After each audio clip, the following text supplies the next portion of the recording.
What's up, folks? G-Funk is back.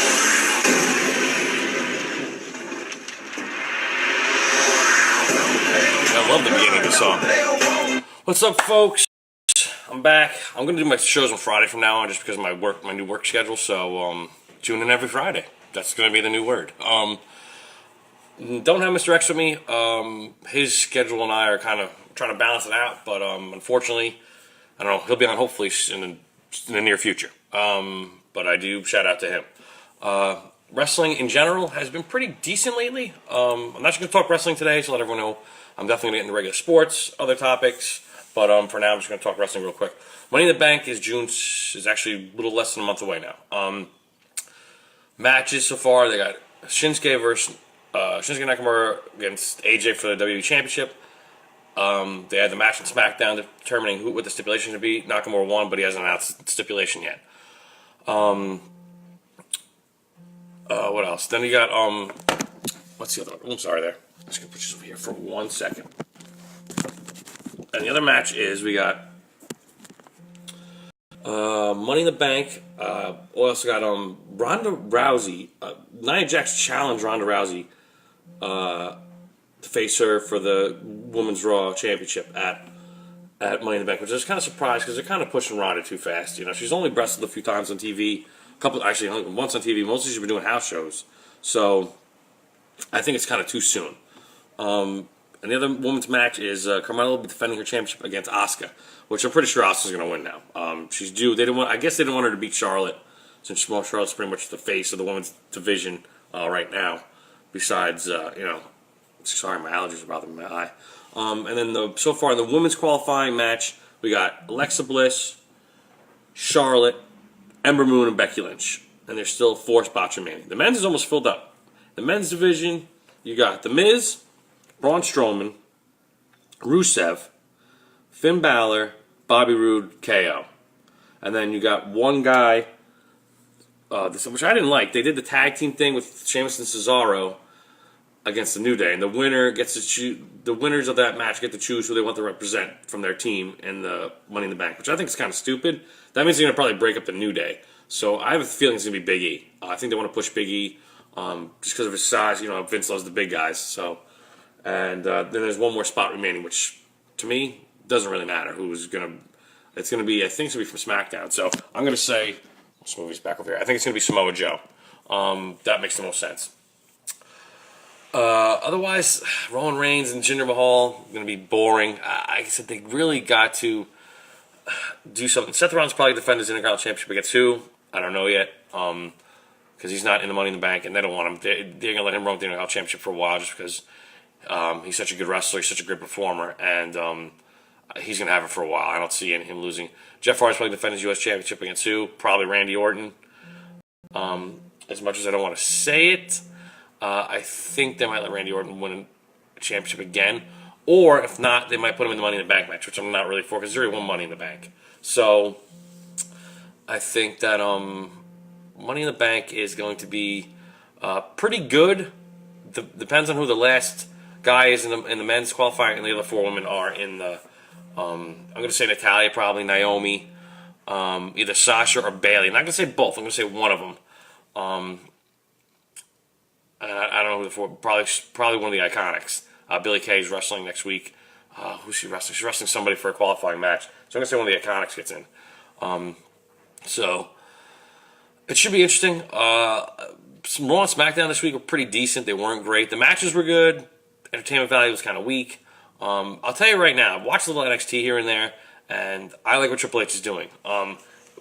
He's getting these guys ready down there. They're always putting on good matches. He's helping them build their entertainment value. He's helping them with creating their character, getting better on the mic in situations with other characters when they mesh. He's preparing them for the Raw, SmackDown roster. But the bad thing is Vince is destroying them when they come to the main roster because he doesn't know what to do with them. So to me, I'm just kind of frustrated just because, for the longest time Vince has always had to put on a good show. The Attitude Era, like I said, will never be duplicated, and that's when now the PG era. The PG era, I think, might be the death of Vince, just because you can go PG-13. Like, you have to limit.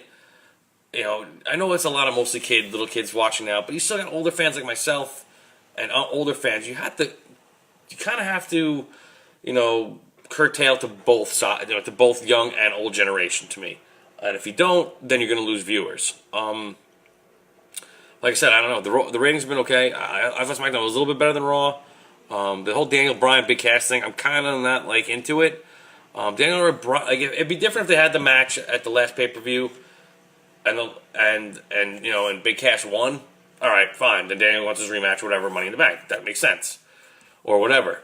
But Daniel Bryan kicked his ass, made him tap out, and then he kicked his ass again on SmackDown. So to me, that's just a dumb feud. Like, what's going to happen? I think it's going to be Big Cass and Samoa Joe in a qualifying match for the Money in the Bank.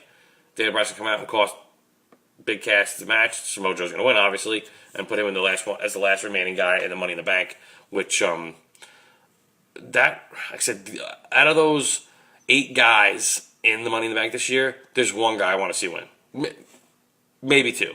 I kind of want to see the Miz win, but I don't. Like, I'm kind of on the fence. Rusev, I think, might win just because he's getting so much of a push lately. He's gotten so much pop for Rusev Day, which is probably the best gimmick he's had so far, and it's been so popular with Aiden English. Bobby Roode's kind of mellowed out a little bit. Kevin Owens, I could see Kevin Owens winning just because they could tease him winning, cashing in a lot. But the whole thing is, if you're on Raw, it's hard because Brock Lesnar's never on. Unless it's open to either show, then you can have guys crossing shows, which would make it more interesting to me. But who knows what they're going to do. I'm going to talk a little sports. Yankees haven't played like in 3 days with all these storms we've had here in the Northeast area. So they're playing tonight in Kansas City. Hopefully the storms haven't shifted down there because, like I said, I haven't seen the Yankees playing. I think the last game they played was Tuesday, and then yesterday they had off, which didn't make sense. But I guess the way the schedule was bounced, they couldn't finish a game on Thursday, whatever, because of other teams' scheduling issues.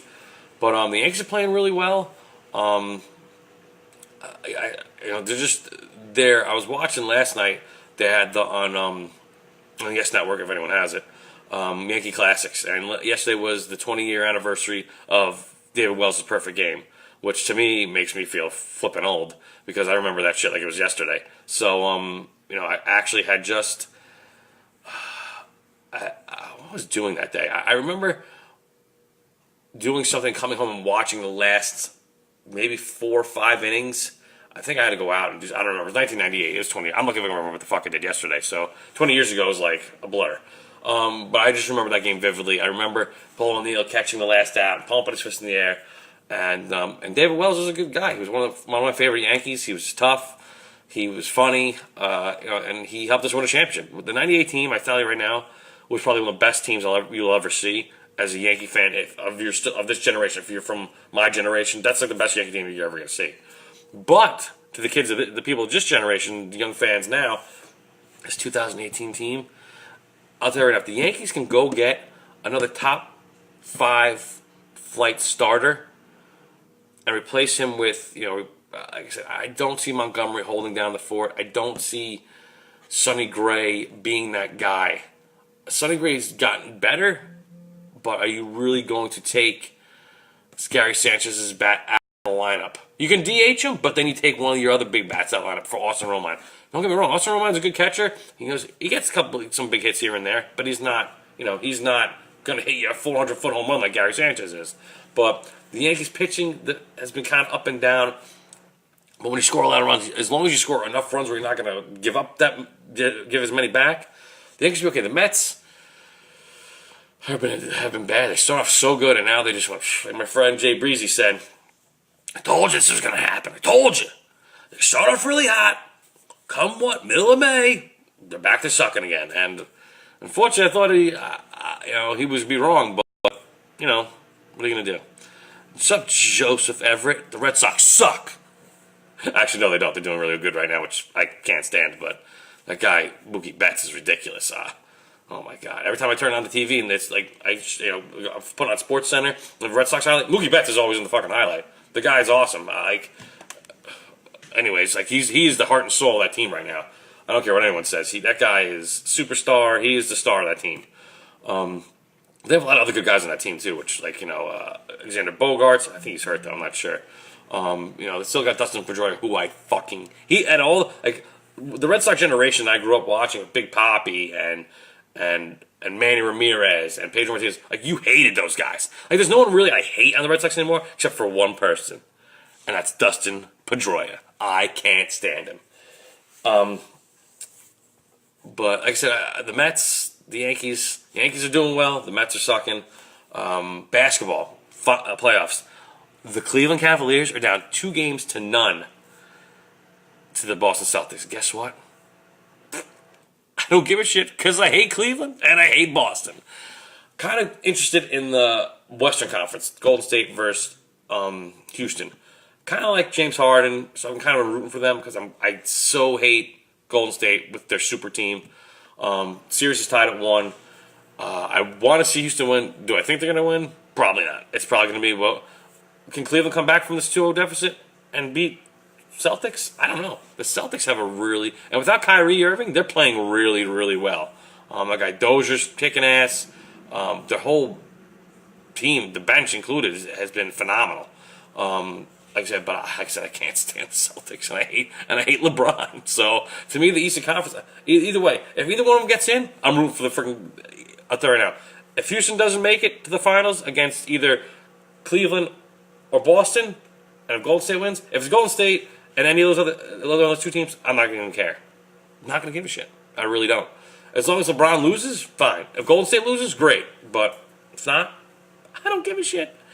What else? The NBA draft is probably. I don't forget when the NBA draft is, but NFL Giants signed Saquon Barkley. I think he's going to be good because Eli is getting old. He cannot throw the ball 40, 50 times a game. He's not that kind of, quarterback.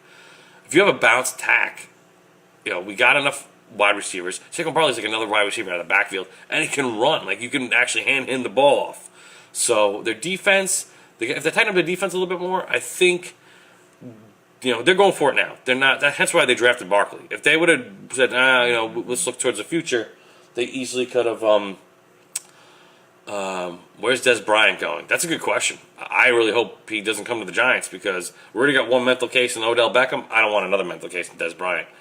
Des Bryant, I don't know. He could go end up anywhere. Like I don't think it really matters where he goes. So we'll see what happens. Otherwise, what else? Oh, you know what I want to talk about? Which okay, we're in America. Okay, what's up, Jay? We're in America. Okay, and I was at work and home and hanging out with some people and some coworkers and friends, and I don't know what it is about Americans loving the royal wedding. Who gives a shit? We live in America. It's like the president's daughter's getting married or his son or something. It's in England. It's in no other country. Like unless you're from England and you move to America, or you're from America and you move to England, why do we give a shit? And it's gonna be at 4:30 in the fucking morning tomorrow. Okay, I'll tell you right now. If you get up 4:30 in the morning on a Saturday to watch this, you need to get your head examined because I'll tell you right now. Everyone's like, oh, Meghan Markle's married. Who gives a shit? I heard of her just because of the show Suits. Otherwise, and she was in the reboot episode of 90210. She was giving some guy some fun, and was supposed looked like it was supposed to be, at least in the scene, it looked like she was. But like I said, does anyone care? Like I don't give a shit. Who's Prince Harry, William? I don't even know who the fuck she's married. She's married one of the princes. Don't care. I was just like, it was. She is hot. I'll give you that. Meghan Markle is hot, but like I said, but do I really care about a wedding that's not even that has nothing to do? The royal wedding, the royal wedding.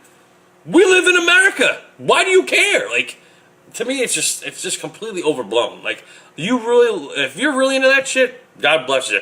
Unless you're gonna get up, or I'll tell you right now, if you get up at 4 in the morning, actually watch this, you're crazy. Unless you got DVR, then you can DVR. Watch when you wake up. Then I'll respect you more. Because if you actually get up at 4:30 in the morning on a Saturday to watch that shit, you are insane. Because I would never, every time I've had a royal wedding, I haven't gave a shit. I've never cared. Like everyone's like, oh, the royal wedding's this weekend. Are you excited? No, I don't care. We live in America, dude. This is the other thing I wanted to talk about. There's one other topic I wanted to talk about before I get off today. Oh, send comments, questions, emails to jerrygman2376yahoo.com, WrestleTalk2018 yahoo.com. Please subscribe. Please, guys, subscribe to my YouTube channel, G Funks Rant. I need to get some subscribers, please. And what else? There's one more topic I want to talk before I sign off. But I can't remember. I'm drawing a blank. I wrote it down and I can't find my notes. Anyway, folks, that's about it. Hopefully I'll join you next time. I'll probably like to do the show next Friday. I might do a surprise little one. You know, I do my ones when I'm walking the dog or out and about. I'll do a quick one just to post. But sit down wise. Hopefully Mr. X will join me next time. I got to get a hold of him and see if we can try to figure out a schedule for a Friday.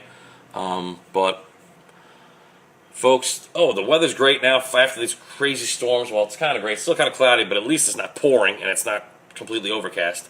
But folks, until next time, I gotta go. I'll see you when I see you.